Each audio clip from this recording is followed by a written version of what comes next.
for him to be an officer and to be putting not only my life but his and other people's lives in danger, weaving out of traffic like that and causing a scene, I was terrified. He got super charged up though, like he was ready for this to happen. They are two men with something in common. Both were involved in road rage incidents involving guns with the same off-duty San Antonio police officer less than a year apart. One now has a criminal record, the other paralyzed in declining health after being shot by that officer 8 times. As SAPD officer Dezi Rios prepares to return to full duty from his own shooting injuries, a months-long investigation from Dylan Collier and our defenders raises questions about Rios' role in both incidents and whether some think he's mentally fit to interact with the public. A warning, much of what you're about to see is graphic. It's tonight's Defenders investigation. Life in a wheelchair is now the everyday reality for 26-year-old DeMonte Walker. A shattered T12 vertebra, the most visible but far from only injury caused by bullets fired last May by intoxicated off-duty San Antonio police officer Dezi Rios. Tonight, for the first time, Walker gives his side. Okay, what's going on? Somebody got shot outside Of a highway traffic altercation turned shootout Stay down. in the parking lot of All Stars Gentlemen's Club. I've never seen me as the bad guy. Walker was in his Dodge Challenger on Interstate 10 around 9:30 p.m., headed to All Stars to drop off his wife's cousin, Destiny Rhodes, so she could work, when Officer Rios, leaving a police cadet dinner at a nearby restaurant, cut him off in his Toyota Camry, then exited.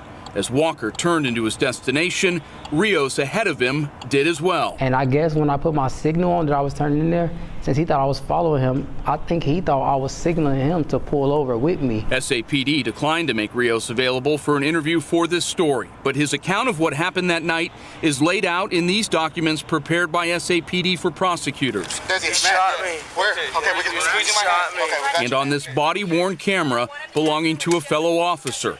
Rios' story has changed over time. Bring somebody now. Walker's has not. There was never any doubt in my mind that this young man was telling the truth. Charles Adams is Walker's defense attorney and a former Houston area police officer. He's remained on the case months after his client was cleared of criminal wrongdoing. I get that as a chief of police, you feel a duty to cover for or protect your officers. They knew at that time that DeMonte was in the parking lot of his destination. They knew at that time that Officer Rios was not going to that nightclub, that he was just there for the altercation. When questioned at SAPD headquarters a month after being shot 6 times, Rios said he pulled into the parking lot because he needed to call his wife. A much different narrative than what he told the officer who rode with him to the hospital. So were you at that place or what? No. You were just driving by and No, I was driving by and he kept on he was flashing his lights. We pulled over real quick. Yeah. He was like, you almost killed me. And I was like, what the are you talking about, man? You. Yeah. And he pulled out a gun and I was like, Another point of contention, Rios' location when he was shot. He told investigators he went to the front of the vehicles to put a car between him and Walker for safety, backed up even more, then after being shot, crawled to his car for his weapon. If that was the case, then why was SAPD personnel standing in the middle of the supposed shooting scene? Photos show a vast majority of the blood evidence was instead outside Rios' driver's side door.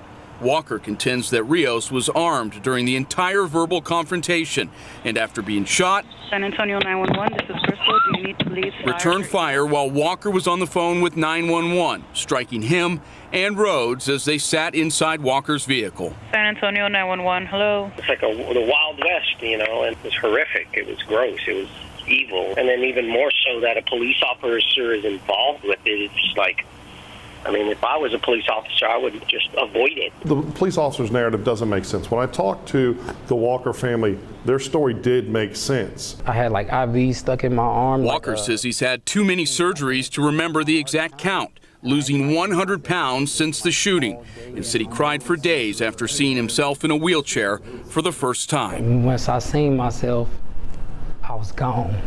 It's just weird. It's just weird. Move! 9 months earlier, in August 2017, Officer Rios was involved in another off-duty road rage incident. this one close to downtown. The other driver, Nathan Pizzina, then just 20 years old, says he was in the outside lane of 281 South when Rios, this time in a rented Ford Expedition, nearly swerved into him repeatedly. Like trying to almost hit the front bumper of my car. I could tell he was, in a way, like mocking me or laughing about it. Kind of like a very smug sort of demeanor to him. Hey, Mikey. Hey, what the f***? Get out here. While a police report says Pizzina admitted to pointing a gun at Rios, he disputed that account, both at the scene. I had the gun, but I didn't.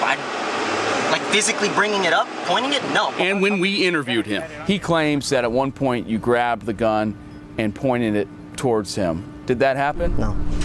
While Pizzina was booked for deadly conduct and unlawful carry of a weapon, charges that remain on his record, Rios was allowed to sit in the front seat of an SAPD squad car and had the benefit of a fellow officer muting his microphone while Rios spoke to his fellow policemen. Rios later told investigators he tried to grab his service weapon, but realized it was in the back area of his rented vehicle. Pizzina and Adams say the 2017 case was an omen of things to come. They should have known he had the capacity for this type of rage. Well, forget me, but he put somebody in a wheelchair because of his temper. And you want to put someone like that back out on the force. That doesn't make any sense to me. It's like putting a bull in a crowded center full of people, and then what do you expect to happen? Eventually he's gonna gore somebody, and he did. Lucky he didn't get smoked, man. He's lucky he didn't get. That's what I said, yeah. For the defenders, Dylan Collier, KSAT 12 News. Earlier this month, the district attorney's office confirmed it closed its investigations of Walker and Rios without charging either man for the shooting. SAPD declined to make Officer Rios or Chief William McManus available for interviews for this story. Chief McManus did provide the following written statement.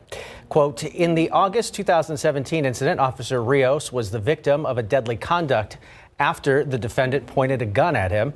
That case was investigated and forwarded to the district attorney's office. It continues. The suspect was later convicted of that offense. Officer Rios is currently on light duty in an administrative capacity as he is still recovering after being shot 6 times. Once he is fully recovered, he will be assigned to full duty on patrol. End quote.